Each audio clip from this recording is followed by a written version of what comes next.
I've got the PXG Gen 5 driver and I'm going to have a look at what difference moving these weights around does to the ball flight.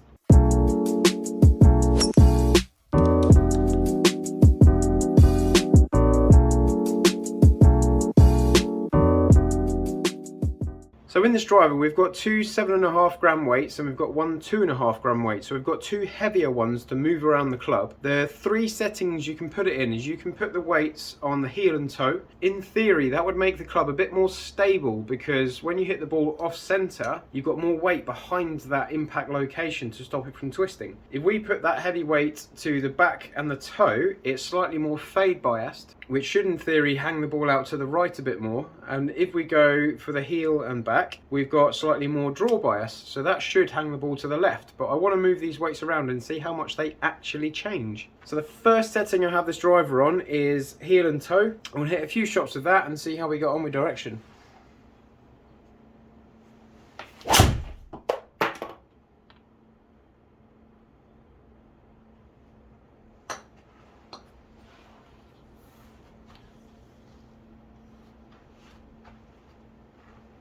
Well, that's a pretty good start. So I've got the Shrixon Z-Star Diamond golf ball just for reference.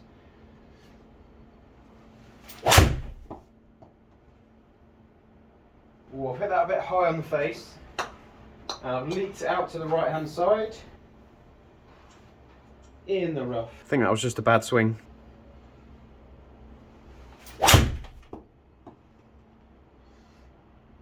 Caught it off the top of the face again, but I've just held on to a little bit of draw.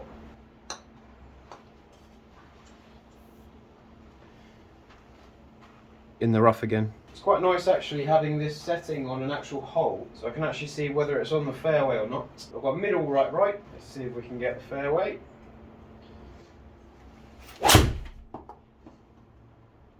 Oh, big push.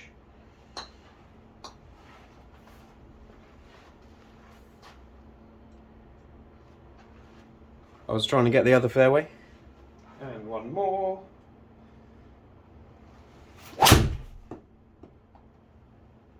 There we go.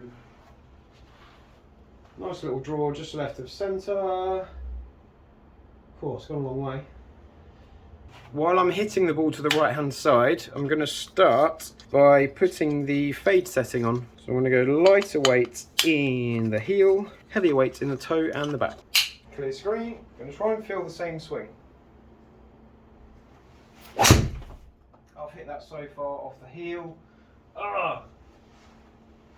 That was absolutely definitely the settings on the club and absolutely not me.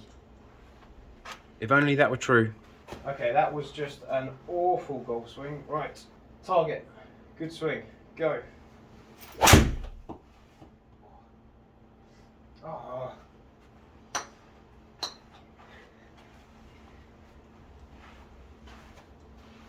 In the right rough again. There's nothing like being overconfident in golf. Bunker! Right, try again. It definitely... They can't all be bad swings.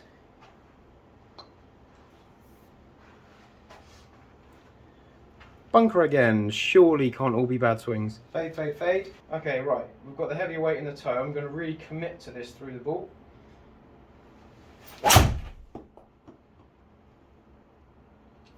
It's definitely moving right. I actually didn't think it would have that much of an impact, but I can definitely feel it harder to shut the face down. Look at that grouping. Right. Maximum release. Commitment through the ball.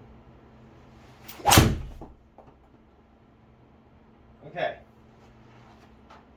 I can hit it left. Missed the tree. Rough.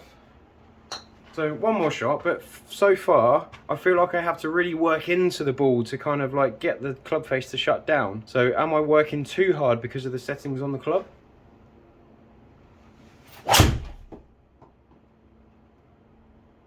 I've got a little bit of draw. Okay. In the rough, behind a tree. Thank you very much. So we do have quite a large distance from the middle for these weights. It's quite impressive how that is right on the heel and that is right on the toe. It's quite a separation, so maybe we get a bit more variance within this compared to alternatives. Okay, draw setting. I want the heavy weight in the heel and the back. Get that weight out the toe. That's certainly not helping me today. Switcheroo. And I'm just using the normal club tool that you get with the driver. There's nothing special to be able to change this yourself. Now, does this feel any different? Is there a placebo effect, or is it the actual change in weights that is changing the flight? So far, that definitely hung out to the right-hand side. I'll have a look at the specific data in a minute, but so far, so good for direction change. We'll see.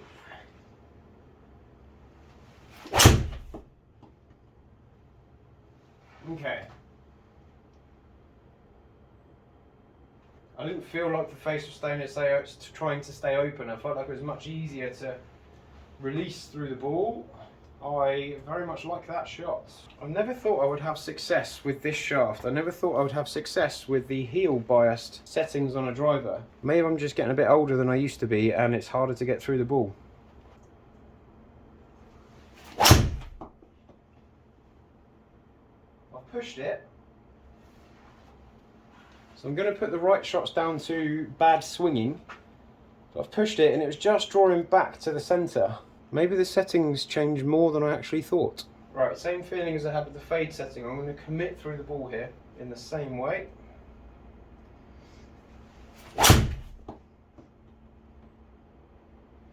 That's a very nice shape. Absolutely next door to the previous shot.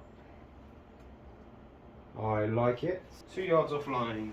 So I've got some other videos for different shafts, different settings on the heads, chasing ball speed. So I've been hitting this club in a lot of different settings and a lot of different variations. And it's helping me just narrow down which ones are the best for me. And I'm getting quite good results. If I didn't test it, I would have gone toe weight all day, every day of the week, and actually not been as efficient as I am with a different setting that I wouldn't have tried. So it's very good to toy around with this if you remember the original setting you had it on, in case you need to go back. That was a bad swing, but it's not over there like the fade setting was. That was a proper push behind a tree. Again, even though I pushed that, the launch and spin were quite good. Final shots.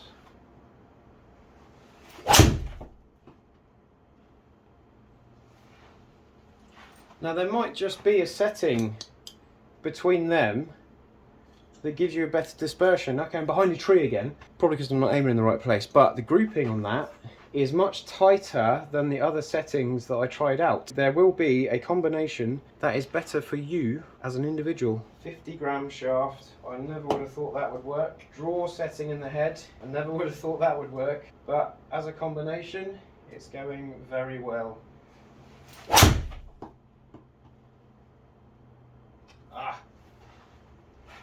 Clearly need to work on my swing. Maybe stop hitting it behind those trees. But grouping, consistency, very nice indeed. So with the neutral setting on the heel and toe, I've averaged 16.8 yards to the right hand side. On the fade setting, quite a significant adage to the right hand side, 29.3 yards to the right hand side. That's quite a lot further right. And then with the draw setting, we're looking to beat 16.8 and we have 12.1. So I obviously have a swing problem at the minute where I'm hitting the ball to the right hand side. That is fresh and new for today, but direction absolutely changed with those different settings on there. Furthest left to furthest right setting, we're looking at an average of 12 yards to almost 30 yards. So we've got a good 20 yards of variance between the two. 20 yards. 20 yards. Who would have thought? Well, that was a fun little experiment. I've actually learnt something that I did not think would happen, and it's changed my setup.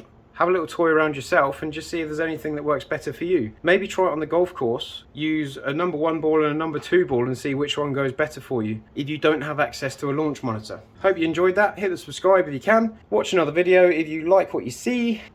Have a great day.